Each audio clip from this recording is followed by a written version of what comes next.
des agitateurs incohérents et antidémocratiques. Petit 1. Une polémique inappropriée. La décision du président sénégalais de ne pas solliciter un prochain mandat a agité certains de nos compatriotes, demandant par extrapolation mimétique une décision similaire venant du président ivoirien.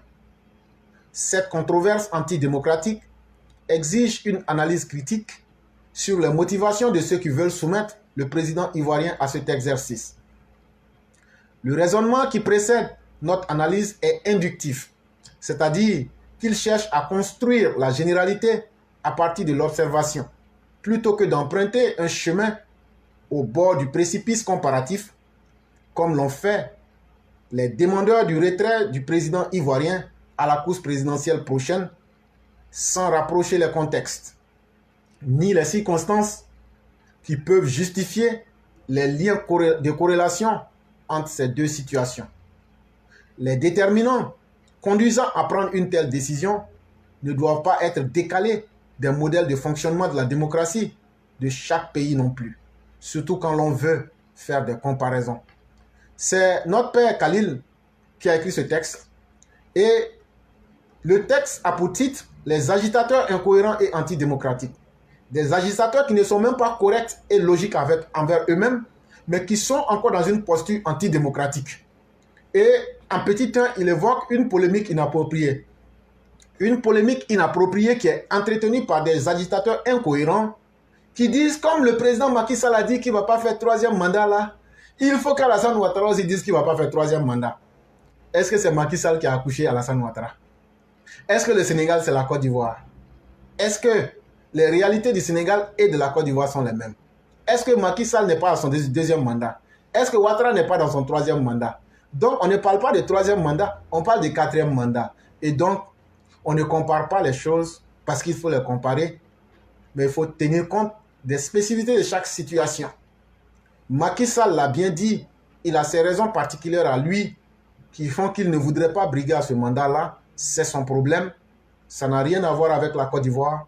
Il sait pourquoi il a pris cette décision. Et les décisions qui sont prises au Sénégal, si tout était bon en termes de comparaison, pourquoi les décisions qui sont prises au Sénégal dans leur conseil des ministres, on ne les applique pas aussi en Côte d'Ivoire? Là, comme ça, là, on allait devenir sous-préfet. Parce que vous n'êtes pas cohérent avec vous. Si la Côte d'Ivoire doit copier tout ce que le Sénégal dit, vous dites déjà que la Côte d'Ivoire est devenue sous-préfet, l'élève même de la France. Mais si aujourd'hui vous dites parce que Macky Sall a bu dégueu le matin, il faut qu'Alassane Ouattara boive le dégueu aussi le matin. Mais en ce moment-là, c'est que vous voulez dire que le président ivoirien n'a pas de personnalité ou bien. En réalité, ce n'est ni le président ivoirien, ni Macky Sall, c'est vous-même qui n'avez pas de personnalité parce que vous n'êtes pas logique envers vous-même. Vous n'êtes pas logique envers vous-même parce que si Macky Sall a fait une déclaration, ça ne force en rien Alassane Ouattara à faire une déclaration qui va dans le même sens. Mais en plus, soyez plus logique. La prochaine rencontre des ministres qui se tiendra au Sénégal, les décisions qui vont en ressortir là, dites aussi que les Ivoiriens aussi doivent appliquer ça aussi. C'est là que vous allez comprendre que les pays n'ont pas les mêmes problèmes. Les pays n'ont pas les mêmes problèmes parce qu'ils n'ont pas les mêmes réalités.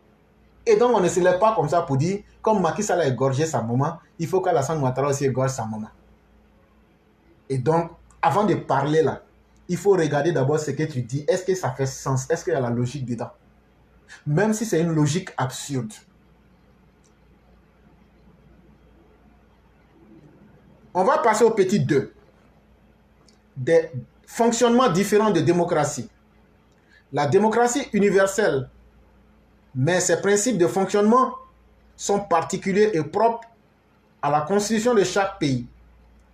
Pour ceux qui pourraient en douter, le Sénégal est une démocratie avec une alternance limitée à 2 mandats de la même république. Le Rwanda en est une autre. Son président est cité comme une référence mondiale de bonne gouvernance. Pourtant, il est à son 3e mandat de 5 ans. Et il compte rempiler. En Europe, la France est une démocratie avec une alternance unique limitant à 2 mandats présidentiels de 5 ans. L'Allemagne en est une autre pourtant. Madame Merkel a fait 3 mandats successifs de 4 ans. Feu Helmut Kohl, l'un de ses prédécesseurs, acteur de la réunification des deux blocs, en avait fait 4. En 1983, 1987, 1991 et 1995. Madame Merkel est partie par usure du pouvoir selon ses propres expressions, malgré une cote de popularité confortable qui lui aurait permis de gagner et de continuer. Il dit donc, dans le petit 2, il dit la démocratie là, si on la prend dans son concept universel, les principes de la démocratie universelle sont les mêmes dans tous les pays.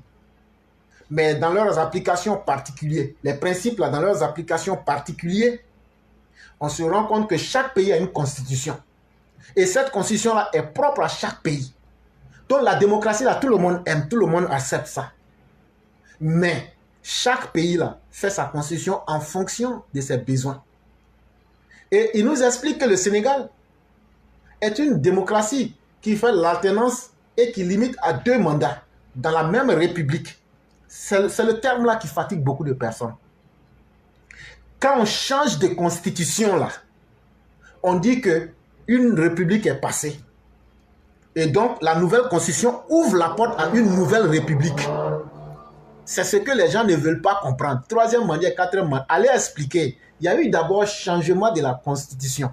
Quand on change de constitution, là, comme au Sénégal, là, eux, ils ont une alternance limitée à 2 mandats dans la même république. Ça veut dire sur la même constitution qui est écrite là. Si un président vient, qu'il est président une fois, après encore, il gagne une 2e fois là, qui n'a pas changé la constitution là, ou même la constitution n'a pas changé là, alors il ne peut plus se présenter. Mais si la constitution change, c'est ce qu'on appelle donc changement de république. Et donc, à cause du fait que la constitution a changé là, la personne peut se présenter, c'est comme s'il se présentait pour la première fois dans la nouvelle république. C'est ce détail-là qu'il faut clarifier aux autres. Mais il dit pour ceux qui n'ont pas compris ça, il dit prenons le cas du Rwanda, que beaucoup aiment et que beaucoup même mondialement trouvent comme étant une référence même de bonne gouvernance. Au Rwanda, eux ils sont actuellement, Kagame, il est dans son 3e mandat de 5 ans. Et il compte faire un 4e mandat. Mais pourtant, personne n'est offusqué, personne n'est gêné. Il dit ça, on va dire c'est entre nous les Noirs, de laisser tomber, de passer à autre chose. Il dit, prenons le cas de la France. La France a un mandat avec une alternance unique limitant à 2 mandats présidentiels de 5 ans. La même chose en Allemagne. Ça veut dire, tu fais 5 ans une fois, 5 ans 2 fois, c'est fini. Mais il dit, dans le cas de l'Allemagne, Madame Angela Merkel a fait 3 mandats. Là-bas, tu fais des mandats de 4 ans. Madame Angela Merkel en a fait 4. Mais avant elle, Helmut Kohl en a fait 4. En 1983, en 1987, en 1991 et en 1995. Et il dit même que dans le cas même d'Angela Merkel, elle pouvait même continuer encore puisque les gens même la disaient que vraiment elle est bonne. Mais la question c'est pourquoi les gens ont dit, malgré que notre constitution vous dit de ne pas dépasser les 2 mandats, pourquoi vous avez fait? Parce que ce soit Angela Merkel ou Helmut Kohl, c'est leur travail qui a convaincu leur peuple. Et ces gens-là étaient des travailleurs. Ces gens-là ont apporté un plus à leur société, de sorte que les gens leur ont dit, la constitution est une œuvre humaine, mais nous vous disons, continuons à faire le bonheur de nos peuples. Petit 3. Des exemples de démocratie. Dans mes 2 premiers exemples, le Sénégal et la France sont une forme de démocratie, dans lesquelles le modèle de succession est une norme depuis plusieurs générations de pouvoir. Les élus arrivent au palais de la présidence sans guerre ni crise, dont la continuité d'une telle dynamique d'alternance des institutions est la règle ancrée dans les mentalités. Il dit ce qu'on vient d'expliquer en petit 2 là. Il dit revenons sur ça. Et puis maintenant on va comparer les modèles de démocratie. Parce qu'on a dit que c'est les aspects particuliers qui font que chaque démocratie est différente en fonction de la constitution que le pays se donne. Il dit maintenant prenons le cas du Sénégal et de la France. Il dit au Sénégal, tout comme en France là, l'alternance du pouvoir là eux, ils ont déjà une longue habitude, ils ont déjà une longue expérience que ceux qui sont élus là arrivent au pouvoir sans guerre ni crise. Mais en Côte d'Ivoire là, donnez-moi une seule fois où il y a eu une alternance pacifique. Donnez-moi un seul exemple où il y a un dirigeant qui a rendu le pouvoir parce qu'il a perdu les élections et les choses se sont bien passées. Ça n'a jamais existé en Côte d'Ivoire. Et donc, ce que vous-même, vous n'avez pas fait, vous ne pouvez pas demander aux autres de le faire. Aujourd'hui, les opposants ivoiriens sont très mal placés pour demander à Alassane Ouattara d'organiser des élections, de dire, bon, j'ai perdu, je m'en vais. Ça, s'il le fait, c'est ce qu'il voudra. Mais, ce que toi-même, tu n'as pas accepté de faire, tu ne peux pas venir demander ça aux autres. Et donc, vouloir comparer la Côte d'Ivoire au Sénégal ou à la France, c'est d'abord faire fausse route parce que vous n'êtes pas logique avec vous-même, puisque vous dites que la Côte d'Ivoire est sous-préfet de la France. Mais encore, ce que les Français n'ont pas fait, eux ne s'opposent pas quand quelqu'un a perdu une élection, là, ils quittent. Quand quelqu'un n'a pas gagné les élections, la personne ne se dit pas, je vais prendre le pouvoir par les armes. C'est la même chose au Sénégal. Et donc là, avant de comparer deux choses, il faut te dire, est-ce que les deux choses valent la peine d'être comparées? Au Sénégal, là, il n'y a pas de gens brutaux et antidémocrates comme Laurent Gbagbo qui s'accrochent malgré qu'ils ont perdu les résultats. Il n'y a pas de gens violents qui veulent prendre les armes pour prendre le pouvoir. Il n'y a pas de gens qui veulent prendre le pouvoir en manipulant une partie de la population avec la haine xénophobe et tribale. Voilà la réalité. Il dit, si ça, ce n'est pas encore suffisant, prenons le cas maintenant du Rwanda et de l'Allemagne. On compare deux choses qui peuvent se comparer. Le cas du Rwanda et de l'Allemagne a été une démocratie providentielle où l'État sortait des guerres et avait l'impératif d'étendre très rapidement son champ d'intervention pour répondre aux aspirations des individus, des peuples et mettre en place des institutions reconnues et fortes. Il dit, quand tu compares deux choses comparables, toi, tu n'as pas entendu parler du génocide au Rwanda, tu n'as pas entendu parler de la Deuxième Guerre mondiale. Il dit, ces pays-là venaient de sortir de graves crises, de guerres. Et donc, les dirigeants de ces pays-là, non seulement ils avaient besoin de légitimité, mais ils avaient besoin de convaincre leur peuple à travers leur travail pour que les institutions deviennent fortes et pour que le monde entier puisse être convaincu de la solidité de ces institutions-là. Et donc, c'est ce qui a fait qu'au-delà de ce qui est écrit dans leur constitution-là, les dirigeants étaient obligés de continuer leur travail pour pouvoir imposer des institutions solides et très fortes et reconnues mondialement, stabiliser leur pays avant de partir. Oh, toi, tu as oublié que la Côte d'Ivoire vient de sortir de guerre. Tu as oublié que la Côte d'Ivoire vient de sortir de guerre. Tu as oublié que pour comparer deux choses là, on ne peut pas comparer. Le Sénégal n'a jamais connu coup d'État. Le Sénégal n'a jamais connu guerre civile. Le Sénégal n'a jamais connu un candidat qui a refusé de reconnaître sa défaite. Donc, si le modèle ivoirien, tu veux le comparer à un quelconque modèle, il faut le comparer au modèle rwandais ou au modèle allemand. Puisque la Côte d'Ivoire vient de sortir d'une guerre il y a encore moins de 10 ans. Et il va dans les exemples. Madame Merkel est la progéniture d'un État qui a disparu, la RDA, en ayant passé plus de la moitié de sa vie dans la brimade, en ayant eu deux vies de contraste, une avant et une autre après l'unification de l'Allemagne avec les valeurs dont elle a été privée.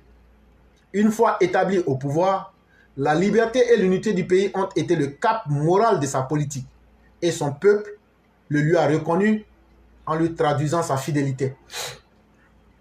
Il dit quand on sort d'une guerre, là, ça laisse des traces. Il dit avant, l'Allemagne, là, il y avait l'Allemagne de l'Est et l'Allemagne de l'Ouest. Et la partie où Angela Merkel est née, là, c'était la mauvaise partie où les gens étaient brimés et ils supportaient les Russes, là. Et donc, là, les libertés individuelles étaient brimées. Mais lorsque elle prend le pouvoir, elle se dit, l'Allemagne de l'ancienne époque où dans laquelle j'ai vécu là, je vais baser ma politique sur l'unité du peuple. Et on va faire revenir les valeurs d'humanisme pour qu'on mette l'homme au centre de la politique. Et une fois qu'elle a fait ça, ça finit par convaincre tous les Allemands, malgré leur histoire difficile de division, le peuple lui a dit vraiment, tu as appliqué de la morale dans la politique, de sorte que nous-mêmes, on reconnaît vraiment ce que tu as fait. Tu as solidifié, unifié le peuple et tu nous as permis d'effacer les traces de la division qui existait entre nous. Il dit, si tu n'es pas encore convaincu, allons prendre le cas du Rwanda. Quant à M. Kagame, nul n'ignore ses conditions de prise de pouvoir et la légitimité de sa longévité pour avoir réussi à pacifier et organiser son pays après une guerre fratricide. Ces deux derniers exemples sont des cas de démocratie providentielle différente de la démocratie sénégalaise et française. Il dit, comme je te l'expliquais, regarde la sale guerre génocidaire qui a eu lieu au Rwanda. Mais après une telle guerre-là, si vous n'avez pas un homme fort pour mettre des institutions fortes en place et pour pacifier le pays et le stabiliser à la suite, le pays va toujours être dans un cercle vicieux. Est-ce que le fait que Paul Kagame, on sait comment il a pris le pouvoir et on sait aujourd'hui, il veut même jusqu'à aller faire un 4e mandat. Est-ce qu'aujourd'hui on peut blâmer Paul Kagame d'avoir pacifié son pays, organisé son pays, mis des institutions, stabilisé son pays et essayer de lui montrer une voie? Est-ce que c'est un mandat ou 2 mandats il pourrait faire ça? Il dit ce qu'il faut que tu comprennes bien. Toi qui parles pour parler, il dit les 2 derniers exemples, les exemples de l'Allemagne et du Rwanda là, sont des cas de démocratie providentielle. Pourquoi providentielle? Ce n'est pas parce que c'est tombé du ciel, mais parce que les circonstances même ont été favorables aux dirigeants. C'est les facteurs qui ont été favorables à justifier cela qu'il appelle providentiel. Et non, ce n'est pas le cas de la démocratie sénégalaise et française, qui ont toujours été des démocraties tranquilles, stables, où les pouvoirs ont été rendus quand l'un a perdu rang, et ainsi de suite. Et ils n'ont pas connu de guerre en plus. Et donc, quand tu veux comparer des situations, il faut tenir compte des aspects spécifiques. Petit 4. Les caractéristiques de la démocratie providentielle. Ce qui caractérise ce type idéal de démocratie est l'intervention croissante de l'État au nom de la protection sociale dans toutes les dimensions de la vie pour réparer toutes les injustices.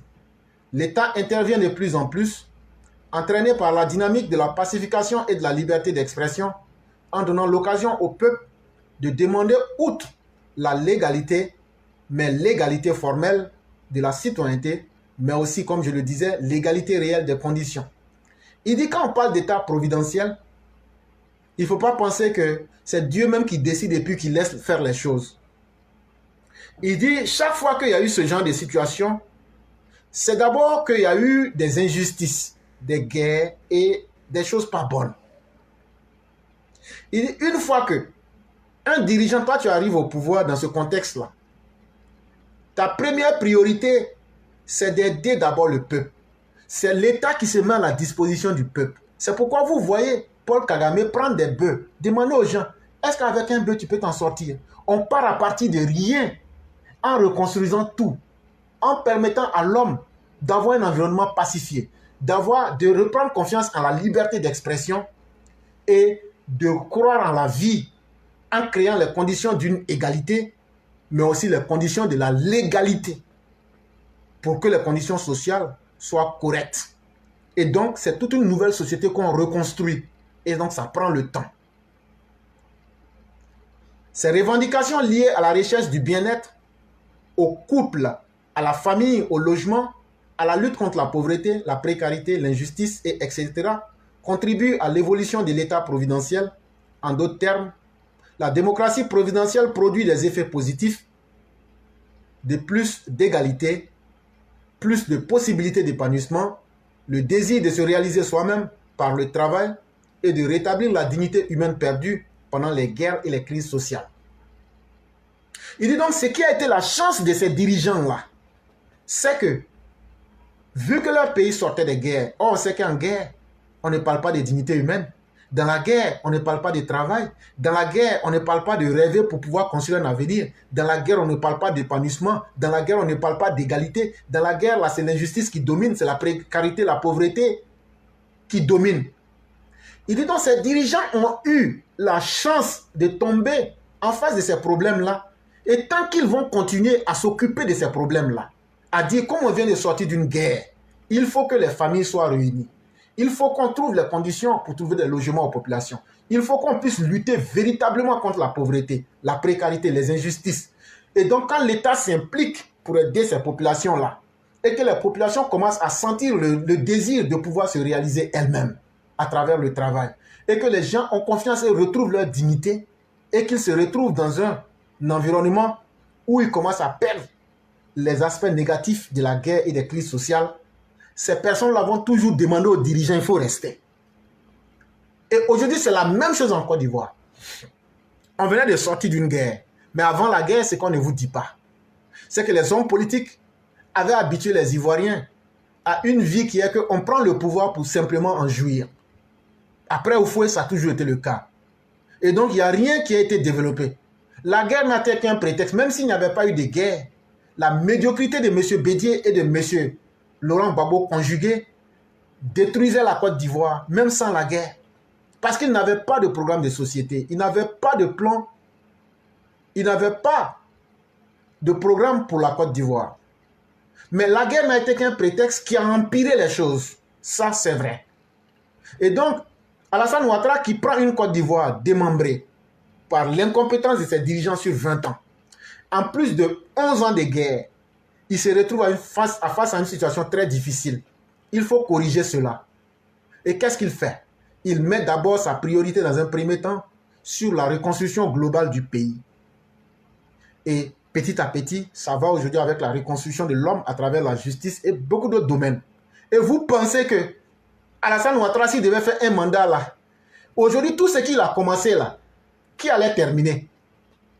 Parce que ceux qui disent qu'ils veulent l'alternance là, eux, ils n'ont jamais rien fait. Ils vont venir là où les travaux sont restés là, ils vont bloquer, ils vont prendre l'argent puis ils vont partir. C'est ça qu'ils recherchent. Sinon, ce n'est pas pour venir faire le travail comme Alassane Ouattara. Et pour vous rendre compte de ça, on leur demande, mais vous voulez l'alternance là? Est-ce que vous avez un programme de campagne? Dès qu'on dit programme de campagne, ils disparaissent. Donc, ça veut dire que eux là, Bédier et puis Gbagbo là, les opposants ivoiriens là, ils ne viennent pas pour essayer de lever la dignité de l'homme ivoirien. Ils ne viennent pas pour donner du travail aux Ivoiriens. Et vous l'avez vu, quand M. Ouattara a mis 1 milliard par jour pour les jeunes, les députés PDCI, PPACI ont refusé de voter. Parce que leur objectif, là, ils ne veulent pas que vous, les populations, vous puissiez rentrer dans votre dignité humaine. Ils ne veulent pas que les crises sociales cessent en Côte d'Ivoire. Ils ne veulent pas que la dignité soit retrouvée. Parce que toi, quand on va dire que toi, tu es plus ivoirien que l'autre, ça va créer les conditions de guerre. Dans la guerre, là, tellement on ne parle pas de dignité, là, chacun se cherche. Et toi, tu dis, non, non, non, il faut qu'on fasse une alternance. Bon, on fait alternance avec qui? On enlève un travailleur, un homme qui est en train de reconstruire une société pour mettre un vaurien qui va nous faire retourner en arrière. Et donc, la question est en face de toi. On passe au petit 5. L'exemple de la Côte d'Ivoire. Félix Houphouët-Boigny a bénéficié de la démocratie providentielle en Côte d'Ivoire. Et donc, on a bien expliqué ce que c'est que la démocratie providentielle. On a expliqué les différentes formes. Houphouët-Boigny a bénéficié des mêmes contextes de la démocratie providentielle. Il est décédé à sa 33e année de pouvoir. Nous continuons de le faire revivre à chaque occasion. Le boulevard Valéry Giscard d'Estaing, une œuvre qu'il a réalisée et dédiée à Feu Giscard, vient d'être rebaptisée en son nom. En reconnaissance d'un passé magnifié, pour soutenir ses bienfaits de notre libération de la colonisation et des bâtisseurs d'une Côte d'Ivoire moderne. Pour ceux qui n'ont pas connu la période coloniale, mais qui sont nés après les indépendances, allez demander encore, si vous avez un grand-père ou un arrière-grand-père, qu'est-ce qu'il pense de Félix Houphouët-Boigny? Il vous dira, c'est Foufoué qui nous a sauvés de la colonisation et du travail forcé. Toi, tu vas penser que ça, c'est un petit mot pour eux. Mais eux, ils voient Houphouët comme un dieu. Alors qu'en réalité, ce n'est pas Houphouët seul qui a fait le travail. C'est avec le RDA, Rassemblement démocratique africain. Ils se sont mis ensemble. Ils ont lutté.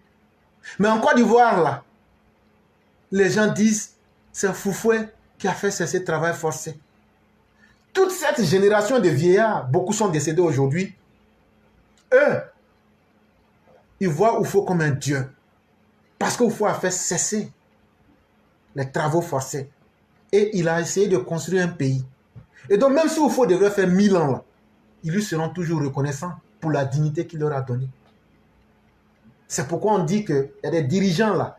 Même le temps pendant lequel tu viens au pouvoir là, quand tu viens à un moment où les circonstances te sont favorables, c'est là que vous allez nous obliger à lire l'art de la guerre de Sun Tzu, pas l'art de la guerre de Machiavel. Pour vous expliquer un peu les environnements politiques. Et donc, si tu es un dirigeant qui est chanceux, qui arrive à une époque où tu arrives à avoir des contextes comme ce genre-là, tu peux durer au pouvoir. Parce que c'est le peuple même qui demande que tu dures au pouvoir. Et c'est pourquoi, même quand Gbagbo est venu en 90, la majorité des vieux la disent, Laurent Gbagbo, il faut faire tout ce que tu veux, c'est Fofo, nous on connaît. C'est lui qui nous a sauvés des travails forcés. C'est lui qui a fait les routes ici. C'est lui qui a fait qu'on a vu un pays. Sinon avant, lui là, il n'y avait pas de pays. Donc tu vas faire Chokona Tchaka là, c'est Fofo, nous on connaît. C'est pourquoi il faut gagner toujours l'élection. Et c'est la même démocratie providentielle qui a été ouverte au président Ouattara. C'est vrai que l'acquisition du pouvoir a été dure et très longue. Mais ses ennemis, sans le savoir, ont créé les conditions d'une démocratie providentielle pour le président Ouattara. Même, je vous le dis, ceux qui disent alternance, alternance, il y a beaucoup, eux-mêmes, ils savent. Si Ouattara quitte aujourd'hui, là, c'est pas bon. Mais il y a une chose encore qui est plus fondamentale parce que je me base sur les aspects internes et historiques. Je vais parler de la guerre qui est favorable au président Ouattara. Parce que sorti des guerres, tout est délité, tout en délitement, il faut tout reconstruire. Ça, c'est un premier facteur. Mais il y a un deuxième facteur qui est très récent, c'est le djihadisme.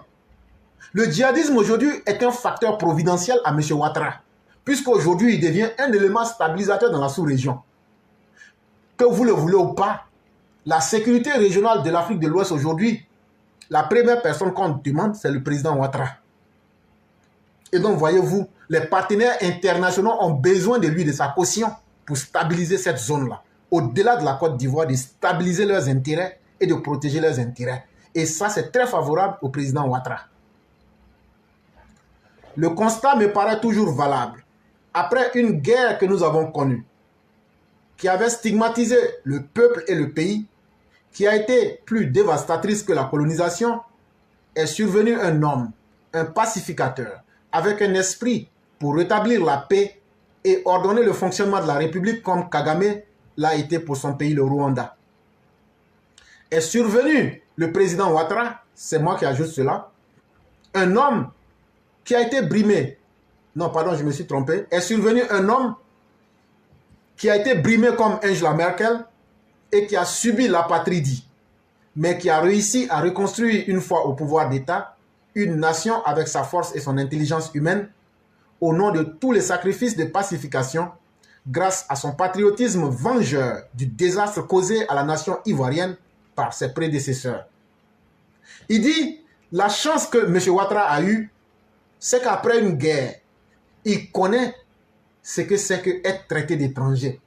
Angela Merkel a subi la même chose. Ah, non, vous venez de la partie inutile de l'Allemagne, là. Ah, vous n'êtes rien. Ah, nous, là, nous, on était dans le côté ouest, là. Nous, on connaît mieux que vous. Eux, là, les gens de l'Allemagne et de l'Est ont toujours été sous-estimés.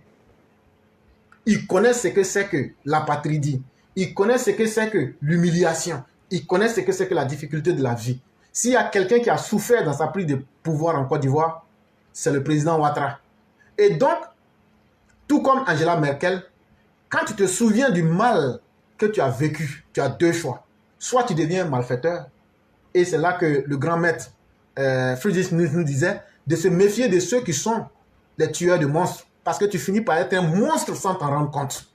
Mais Ouattara, au lieu de devenir un tueur de monstres, il a transformé le monstre de la vengeance qui était en lui, il a transformé ça en une rage de pacifier son pays, en la rage de construire une histoire pour son pays, en la rage de transformer le visage hideux que la guerre a laissé à son pays. Il s'est dit, je vais détruire l'image de la guerre en construisant. C'est pourquoi les gens sont étonnés. C'est pas Côte d'Ivoire, il y a eu guerre là. Oui, Le monsieur là travaille, mais la rage qu'il a dans son cœur là, c'est là que beaucoup ne comprennent pas beaucoup de choses. Quand on dit non, Ouattara là, on le suit là.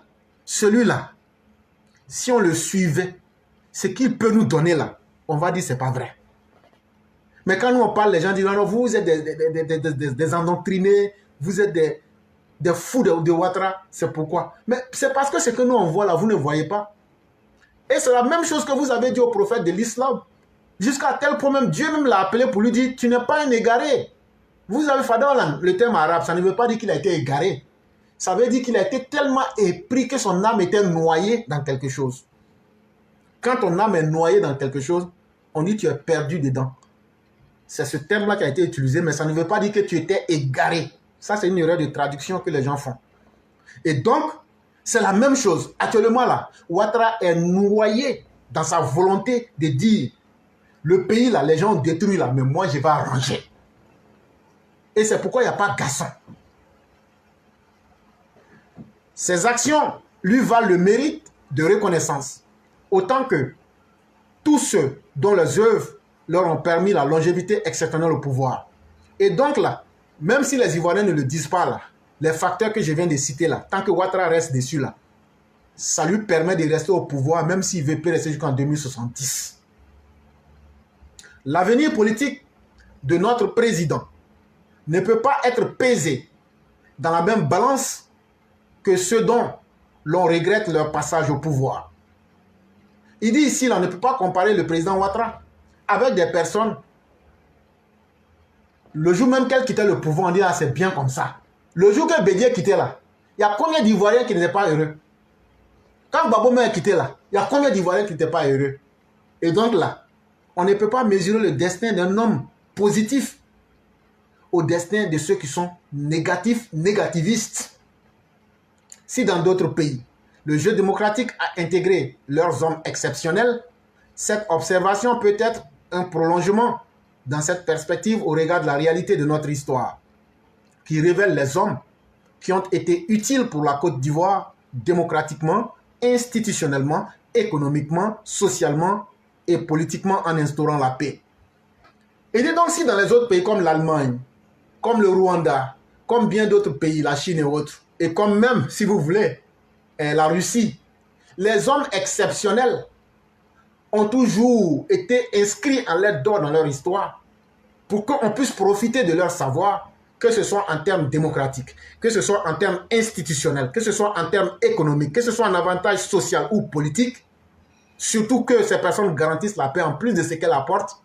En ce moment donc, Ouattara ne doit pas et n'échappera pas au destin exceptionnel des grands hommes.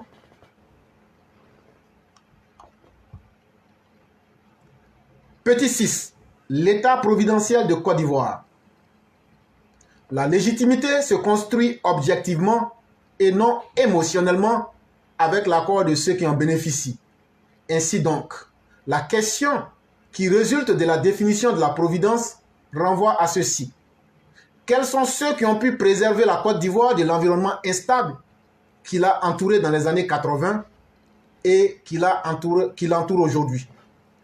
Il dit de revenir encore sur l'état providentiel, mais en Côte d'Ivoire de façon spécifique. Il dit, est-ce que la légitimité d'un dirigeant là, ça se construit sur quelque chose de pragmatique, de factuel? Ça veut dire quoi? Ça veut dire, moi je dis je suis un dirigeant là. Est-ce que c'est en parlant beaucoup? Est-ce que c'est en criant que les gens vont me faire confiance et que je vais bénéficier d'un crédit? Il dit non, non, non. Être un parleur là, tout le monde peut être un parleur, ça ne résout rien. Ça n'apporte pas nourriture, ça n'apporte pas la paix, ça n'apporte rien. Mais la légitimité d'un dirigeant, surtout dans le cas de la Côte d'Ivoire là, c'est sa capacité à faire ce qui est concret. Est-ce qu'aujourd'hui on a la paix? Oui. Est-ce qu'aujourd'hui, l'Ivoirien qui sort pour aller travailler, il a connu un retard de salaire? Non. Est-ce qu'il a connu une augmentation de salaire? Oui. Est-ce que l'argent de l'État l'on prend pour construire les routes? Oui. Est-ce qu'on construit les universités? Je pense qu'on en a construit 7. Est-ce qu'on prend pour soigner les Ivoiriens? Oui, il y a la CEMU. Est-ce qu'on prend pour aider les Ivoiriens les plus pauvres? Oui, il y a les filets sociaux. Est-ce qu'on prend pour aider les élèves et étudiants à aller étudier à l'extérieur? Oui, les bourses sont données. On aurait pu citer à l'appel. Il dit qu'un dirigeant fait ça là. Mais moi, je n'avais pas d'hôpital dans mon village. Le président Ouattara a construit l'hôpital dans mon village. Il a fait route. Même si je suis contre Ouattara là, vrai là, ce qu'il a fait là, ça m'arrange. Et donc, que je sois convaincu ou pas là, ça s'impose à moi. Et c'est ça qu'on appelle la légitimité. Il dit là, ça là, c'est pas parole là qui peut donner. Ah, quand il vient faire rire les gens, mais c'est faire rire là qui va te donner à manger. C'est ça qui va soigner ton enfant. C'est ça qui va envoyer ton enfant à l'école. Il dit donc, il faut se poser la question. Depuis que Côte d'Ivoire est Côte d'Ivoire là, quels sont les présidents qui sont venus et qui ont pu maintenir la Côte d'Ivoire en paix? Il dit il faut prendre dans les années 60 jusqu'à 80 qui a maintenu la Côte d'Ivoire en paix. Il s'appelle Félix Houphouët-Boigny. Aujourd'hui, du 11 avril 2011 jusqu'à aujourd'hui, au 8 juillet 2023, là, qui maintient la Côte d'Ivoire en paix? C'est Alassane Dramane Ouattara. Ah, mais les 10 ans de Laurent Gbagbo, il y avait quoi? Il y avait la violence. Les 10 ans de Bédié, il y avait quoi? Il y avait la xénophobie, la violence et tout. Et donc, un président déjà qui arrive à imposer la paix, c'est déjà un président qui bénéficie d'une légitimité. Réussir à faire taire tous les facteurs de division, évidemment, ne relève pas d'un miracle, mais de la raison de quelqu'un. Grâce à son audace à supporter la fureur de ses adversaires, son acceptation du rôle de victime pendant 17 ans, sans jamais penser à se venger, et sa confiance du succès atteste plus en faveur de la conviction d'un homme providentiel. Il dit aujourd'hui, là, il n'y a pas de pays où il n'y a pas de facteur de division. Même au paradis, là, Dieu même nous a dit, ça c'est, voilà, que vous verrez Dieu selon votre niveau d'état spirituel. Ce qui n'est pas faux, mais on ne va pas rentrer dans ça aujourd'hui. Il dit, il n'y a pas de pays où il n'y a pas de facteur de division. Mais quand tu es un dirigeant, là, tu arrives à minimiser ces facteurs-là. Tu arrives à supporter les fureurs et tout. Même nous ici, là, souvent, nous on allume le président ici, on fait tout. Mais le président est là, moi là, j'ai été victime pendant 17 ans. Je suis habitué à ça. Que tu sois avec moi ou que tu sois contre moi, vous allez lancer là. Mais moi, je vais encaisser. Et puis, je vais évoluer. Il dit, quand quelqu'un est comme ça, là, c'est encore un facteur qui finit par convaincre les gens que vraiment... Allez demander à nous, les gars de RHDP, là, ce que nous on souhaite actuellement, là, si ce n'était pas à cause du président Ouattara, de toute façon, on allait vous limer dans vos côtes. Mais à cause du président Ouattara, il fait des trucs, ça nous fait mal. Mais on est obligé d'encaisser.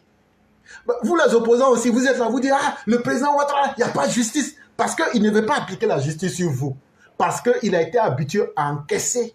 Il a été, son rôle de victime, là, il a fini par surpasser. Et maintenant, là, c'est devenu comme le mythe philosophique de Nietzsche avec le serpent. Où un serpent a mordu un voyageur.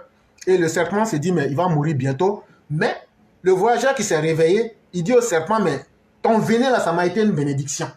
Parce que grâce à toi, je vais maintenant savourer la vie avant ma mort. Et le serpent lui a dit, je pensais que tu serais désespéré, tu aurais perdu espoir, mais en réalité, voilà le remède, parce que tu as confiance en la vie. Donc, plus on fait du mal à Alassane Ouattara, plus il prend confiance en la vie. Et c'est ce qui lui permet de gagner en crédibilité. Il dit un homme comme ça, là, c'est un homme providentiel. Pourquoi doit-il partir? S'il n'est qu'à son début de mandat de la nouvelle République qui lui est consacrée. Et donc, en 2025, là, vous savez qu'en 2016, si je ne m'abuse, il y a eu changement de constitution. Quand on change de constitution, là, on dit qu'il y a eu changement de république. Donc, quand on a changé de constitution en 2016, là, l'ancienne constitution, là, on ne parle plus de ça. Donc, en 2020, là, quand Alassane Ouattara s'est présenté, là, il s'est présenté au premier mandat de la nouvelle République. S'il se présente en 2025, là, il se présente deuxième mandat de la deuxième République. Et puis, Alassane Ouattara n'a pas dit à quelqu'un de ne pas se présenter. Même en 2020, là, il a dit tout le monde peut se présenter. Mais en réalité, Alassane Ouattara fait peur. Le travail qu'il a fait peur. Sa confiance en la vie fait peur. Son record mondial fait peur. On ne peut pas contre lui. Et donc, qu'est-ce qu'il faut faire? Il faut utiliser tous les moyens possibles pour faire du bruit, pour qu'on dise non, il faut essayer de ressembler aux autres, il ne faut pas faire ceci, il ne faut pas faire cela. Mais en réalité, pourquoi doit-il partir? Vous voulez qu'Alassane Ouattara laisse son droit parce que vous avez parlé. Mais c'est un homme indigne qui laisse son droit. Vous ne connaissez pas Alassane Ouattara. Vous ne le connaissez pas. Alassane Ouattara, c'est un homme là, il ne faut pas le menacer. Viens là. Si tu veux la voir là, il faut le blaguer. Viens là. Si tu veux la voir là, il faut le blaguer. Mais toi, tu as menacé. Et puis tu dis, il va quitter. Ça, je peux mettre ma main dans le feu pour vous. Vos menaces là, ça glisse même pas sur son corps même. Tellement même là, il est loin de ça. Tellement il est blindé de ça même là. Ce n'est même pas vous-même qui l'intéressez. Non, s'il ne va pas, on va faire. Si c'est violence là, après là, le texte que je vais vous lire là, je vais vous expliquer certaines choses. On va lire le dernier chapitre du livre de Machiavel aujourd'hui. Je vais vous expliquer un peu ce que le vieux là est. Donc là, ce n'est pas vos charabia, vos fantasmagories qui vont l'impressionner. Il ne vous écoute même pas. Il n'est même pas impressionné, il est trop serein. Pourquoi demander à partir à celui qui arrive à inaugurer, après la parole, les œuvres de ses idées prononcées au grand bonheur du peuple? Donc vous voulez que quelqu'un qui dit je vais faire quelque chose et qui le fait, lui n'a qu'à quitter, quelqu'un qui ne vaut rien, qui pendant 10 ans n'a rien apporté aux Ivoiriens, qui n'a fait que parler, vous voulez qu'on le remplace avec ce vaurien-là, qui ne fait rien et qui n'a rien fait et qui ne fera rien. Ça là, c'est pas nous. L'Ivoirien est devenu trop malin pour ça. Ça, il faut qu'on vous dise ça. Ça va vous toucher à l'intérieur de vous. Mais en tout cas, c'est ça qui est la vérité aussi. Petit 7. Les motivations incohérentes des agitateurs. Jamais un homme a réussi à construire en moins de temps autant de choses en Afrique. Comment donc comprendre cette forme d'inhumanité contre celui qui a construit l'aspiration démocratique du peuple, qui voit peuple, qui entend peuple, qui pense peuple, qui respire nation, contre les troubles qui consument. Il construit la paix, interdisant tous les droits à la moindre vengeance entre humains. Comment ne pas admirer un tel homme? Il dit, ce qui est gênant chez les agitateurs que vous entendez, comme il y a eu changement, il faut qu'il y ait changement pour changement. Il dit, mais expliquez aussi, en si peu de temps là, expliquez le mal que Ouattara a fait, pour nous convaincre que vraiment il faut qu'il quitte. Mais vous ne pourrez pas trouver même une chose en mal. Mais au contraire, on est convaincu qu'en si peu de temps, il n'y a pas quelqu'un comme lui qui a pu construire son pays et l'Afrique entière. Et donc là, comment on peut être inhumain pour dire à quelqu'un qui ne pense que son peuple, qui ne respire que par ça, qui a mis sa vie à la disposition de sa nation, c'est comme ça qu'on va le remercier pour lui dire, comme les autres ont quitté, il faut quitter. Quelqu'un qui dit, sous mon régime, il n'y a pas quelqu'un qui va se venger. Sinon, vous les probabos là, non, le 11 avril là, si le président nous avait laissé même 6 heures du temps, vous n'allez plus jamais exister sur la terre. Moi, je suis très franc et très correct dans ce que je vous dis. Et cette volonté de vengeance-là, elle est enfouie à l'intérieur de nous. Et vous savez, quand quelqu'un a le cœur lourd et rempli de haine, sa seule volonté, c'est de vouloir se venger. Mais c'est le président Ouattara qui nous empêche. Et donc, vous demandez qu'il quitte. Mais le jour qu'il va quitter là, sachez que ça sera aussi vos derniers jours. Donc, ne l'admirez pas. Priez Dieu pour qu'il quitte vite. Et puis, on va voir ce qui va se faire. C'est cet homme qui considère que l'envie de se réaliser est parfaitement légitime, mais qu'elle ne doit se manifester qu'à l'intérieur du souci du bien-être commun. La transformation de tout le pays en témoigne. Comment cet homme peut-il être celui à qui certains réclament la démission, pendant que ces incohérents sont pour le rétablissement de ceux qui détruisent la perspective du peuple? Ils disent tous ceux qui sont là, il faut que Ouattara quitte, n'a qu'à démissionner. Mais c'est parce que vous avez fait vos coups d'État là, ça n'a pas marché.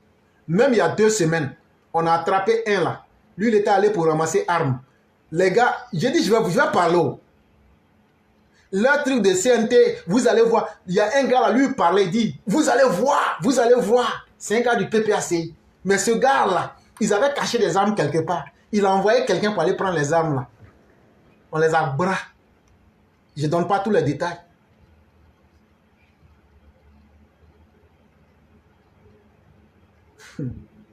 Depuis ce jour-là, le gars est devenu calme. Le gars même est là, il dit non, non, non, les gens du Nord là, vraiment ils ont souffert. Nous, nos souffrances, nous on aime ça. Les gens de l'Ouest là souffrent. Nous, notre souffrance, nous on aime ça. Les gens du Nord, Sud, souffrent. Ce que tu voulais faire là, on n'a pas marché, non. Je t'ai dit aussi, tu fais là, je vais te donner les détails. Mais j'arrête là pour l'instant. Donc là, le problème, n'attaquez pas Apollo pour rien. Ne payez pas des gens pour venir dire, c'était immeuble d'Apollo. Moi, quand je dis quelque chose, je mets preuve. Même quand c'est contre...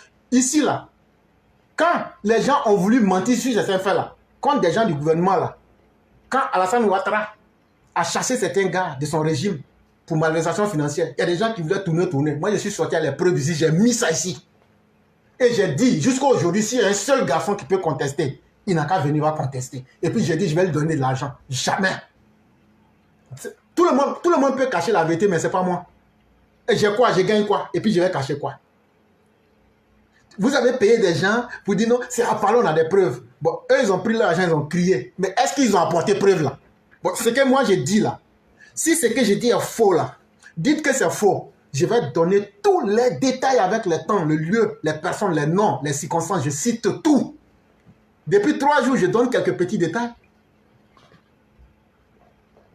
Donc, quand vous avez échoué à enlever quelqu'un militairement, quand vous avez échoué avec la collusion avec les djihadistes du Mali à enlever Ouattara, quand vous avez échoué à faire des coups d'État en interne, parce que l'armée vous a désavoué, ne pensez pas que c'est vos bouches là qui vont faire enlever Ouattara ou même qui vont le faire démissionner. C'est faux. Donc là, vous vous fatiguez pour rien.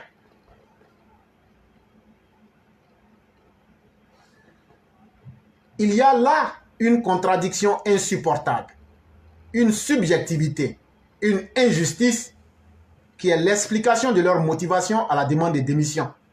Il dit que c'est naturellement des gens qui eux-mêmes n'arrivent plus à supporter leurs incohérences. Ils ne sont plus normaux, ils ne sont plus un dans leur tête. Eux pensent que leur injustice là, c'est ce qu'ils vont transformer et puis ils vont utiliser leur bouche là. Et puis Ouattara va démissionner, vous vous trompez. Ouattara est trop digne pour ça. S'il devait démissionner là, il n'allait même pas être candidat. Donc là, ce n'est pas vous qui pouvez l'inquiéter. En conclusion, le droit du juste doit lui revenir. Le sacrifice d'1 an de pouvoir en 2015 montre sa grandeur. Et comme l'État providentiel vaut la démocratie providentielle, il ne doit pas prêter attention aux sornettes artificielles de ceux qui ne l'ont jamais porté. C'est un texte de notre père Kaloulou Koulibaly, doctorant EDBA, ingénieur MBA, DESS in Business Administration. Voilà un grand homme. C'est pourquoi moi je dis Dieu merci à cette plateforme-là. Cette plateforme qui a révélé même la vérité aux Ivoiriens. Voilà des grands professeurs d'université comme le père Alexis Diet, des grandes enseignantes comme Mme Massiata Blanc, des grands ingénieurs comme M. Koulibaly et tous les gars qui passent ici là. Ce qu'on ne vous dit pas, ce sont des grands types. C'est pourquoi on n'utilise pas nos vrais noms sur la plateforme. Ce n'est pas parce qu'on a peur de quelqu'un. On n'a pas cherché femme de quelqu'un. On n'a pas volé l'argent de quelqu'un. Au contraire, même, c'est les gens qui nous doivent de l'argent. C'est pourquoi nous-mêmes, là, chaque jour que Dieu fait, on fait des dons pour donner aux gens. On n'a pas fait quelque chose de mal à quelqu'un. Mais c'est parce que nos boulots, là, ne nous permettent pas de nous montrer. Moi-même qui vous parle, là, si mon boulot, c'est que je viens gueuler ici, là, ils vont dire, donc toi, tu perds ton temps à faire ça, là. Et donc là, il y a des professeurs d'université parmi nous, il y a des chefs d'entreprise parmi nous, il y a des grands dirigeants de la République parmi nous. On ne peut pas s'amuser à venir faire comme les brouillons qui sont sur Facebook. Et c'est pourquoi nos émissions là, que vous aimez ou que vous n'aimez pas là, c'est demain, les générations à venir, c'est elles qui vont tirer le bénéfice de nos émissions là. Parce que la qualité des analyses intellectuelles, la qualité du travail par anticipation et la qualité de l'œuvre historique que nous laissons là, c'est aussi pour les générations, c'est pas pour aujourd'hui seulement. Donc on ne cherche pas la quantité. On ne cherche que la qualité. Parce qu'une personne, quand tu arrives à comprendre ce qu'on fait ici, là, tu es libéré. Et donc le père Khalil nous dit qu'en vérité, doit revenir à César ce qui devrait. Si Alassane Ouattara est un homme juste, il lui reviendra ce qui revient aux hommes justes. Et donc, même si nous on parle, on crie là, la chance que Dieu a donnée à Ouattara, à travers une démocratie providentielle, il va vivre son histoire, il fera son histoire, n'en déplaise aux chiens enragés et errants de la République qui pensent que leur hurlement peut impressionner ou inquiéter qui que ce soit. Mais là où vous avez été violent, on a vu vos limites. Ce n'est pas vos bouches là qui vont nous inquiéter. Et donc le chien aboie, la caravane continue et la caravane arrivera à destination.